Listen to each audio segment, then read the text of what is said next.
Long ball number 2 here on Wednesday. Plenty of midweek league action across the pond. League leaders Liverpool are back in action against Newcastle this afternoon. And Mo Salah does not have a contract still, just over 3 weeks away. He's led the team and continues to lead the team in goals and assists. Despite all this, is Mo Salah an underrated player? I don't know. This feels like some Liverpool fan conspiracy theory, Rob. Like I feel like you're walking me into something simply because you, as a Liverpool fan, want to push a narrative. Is that what we're dealing with here? Okay, well, he's never had below 23 goals in a season and has never finished How above is fifth, he and he's never okay. So in kind of he's never finished above fifth in Ballon d'Or voting. okay? Okay, so you're saying this is all about Ballon d'Or, that he deserves more Ballon d'Or love. Is that what's going on here, That is Mo a Salah? measure of, soccer popularity over in that side of the world Popularity. Well, that's and different than him rating. being. Is it though? I mean, we're okay. You could have a beef with the Ballon d'Or voters that they have not given Mo Salah more love, but I think that if you just flat out say, well, he's never had fewer than 23 goals in a Premier League season, and he's never finished higher than fifth in the Ballon d'Or voting, then you are stripping that issue of the Ballon d'Or voting. You're stripping it of the context of what other players did in those seasons in which Mo Salah was beaten out for those votes, right? So you have to consider who did he lose to and who won and who finished fourth and third and why were they higher than Mo Salah. I think I don't know. I guess because I am a close watcher of the game and because I respect him, I don't think of him as underrated. I mean, Uristash here in the chat, not underrated, world class, at his peak, one of the best players in the world. I think most people view him that way. But Nate is saying it's not Salah, it's Liverpool. Is that an issue? Do you think Liverpool gets disrespected when it comes to things like the Ballon d'Or and recognition of their players? I mean, was it heavy metal football kind of skewed perception of how good these players are? I mean, Virgil van Dijk, you could make an argument that he's deserved more Ballon d'Or love during his Liverpool run than Mo Salah, and yet I don't hear you arguing Virgil van Dijk is underrated.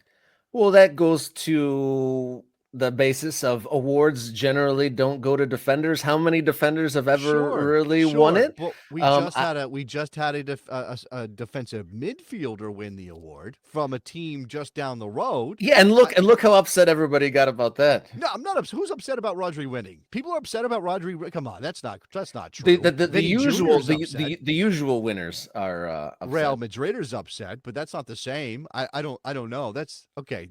I'm just pondering what kind of mix of victimization is happening here with Liverpool. I don't know. It is interesting though. I've never really pondered the idea that Mo Salah does not get the love he deserves, or that maybe Liverpool is the victim of a lack of respect for whatever reason you could argue. I have seen recently, as I've been looking at my blue sky, and I can't remember who put it out, but there is a very strong argument being made right now that Virgil van Dijk, if we're going to move on from one Liverpool player who's underrated to another who maybe is a little underrated by some people, Virgil van Dijk is the best Premier League defender of all time, full stop. Right. And there are certainly some people who watched those United teams in the 90s, who watched people like John Terry play, who watched people like Real Ferdinand play, I mean, I'm missing a bunch of names, but there are people who watch those players play who would go, what? Virgil van Dijk's the best Premier League defender of all time?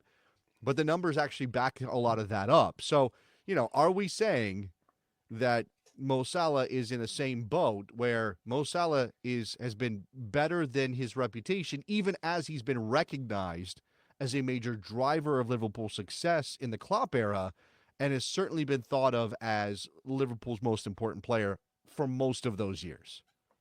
Yeah, are you saying that so Salah is a system guy, or the perception is that he might be a system guy? He just that quarterback that's just No, slinging it no, around the mid-table conference that's team, not. and People aren't doing that, are they? People no, aren't no, doing no. that. Yeah, but I mean, when you list off Look, the if top players in the world, how many times is Salah the second, third name out of your mouth?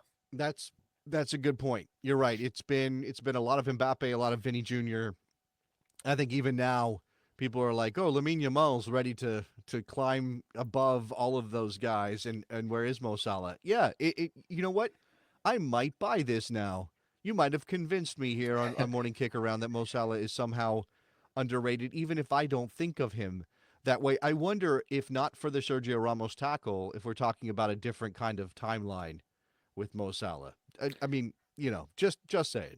I mean, that definitely took him out of that game and set him back quite a bit. He was injured for quite a while after that. And I saw a replay That's of that. the Seeing that biggest Sergio Ramos takedown, it still like gets the under my biggest skin more than stage anything. in world football. It's the biggest stage in world football, and Mo Salah was Liverpool's most important player on the attacking end of the field, and he didn't get to impact that game the way that you wanted him to. So there it is. That's a question. Yeah, and in the chat, Nate says Salah would have won 3-4 times if he was a Madrid player. What do you think? I mean, definitely the Madrid, Barcelona, those sort of teams. Definitely, like there's some gravity there with Okay, awards and whatnot. but here's that thing: we can't do this thing where we take a player out of the place he's thriving in, drop him into another team, and assume it's going to be the same. And even Salah is a good example of that. Chelsea, going to Italy, finally finding his feet and getting his level at Liverpool.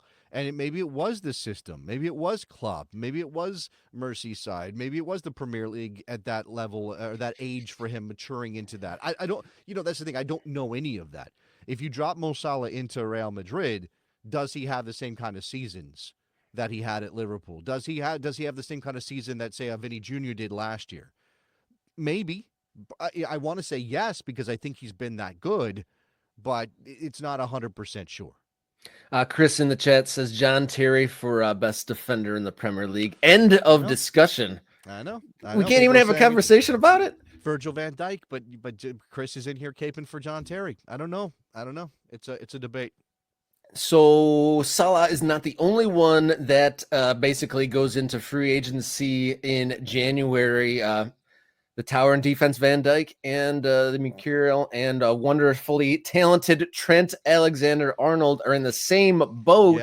Yeah. If you had, who really knows how this is going to play out within Liverpool nerd circles? They think that at least two of these contracts are done, but they wanted to drum up the excitement for like a Christmas time announcement. I'm not sure if I buy that.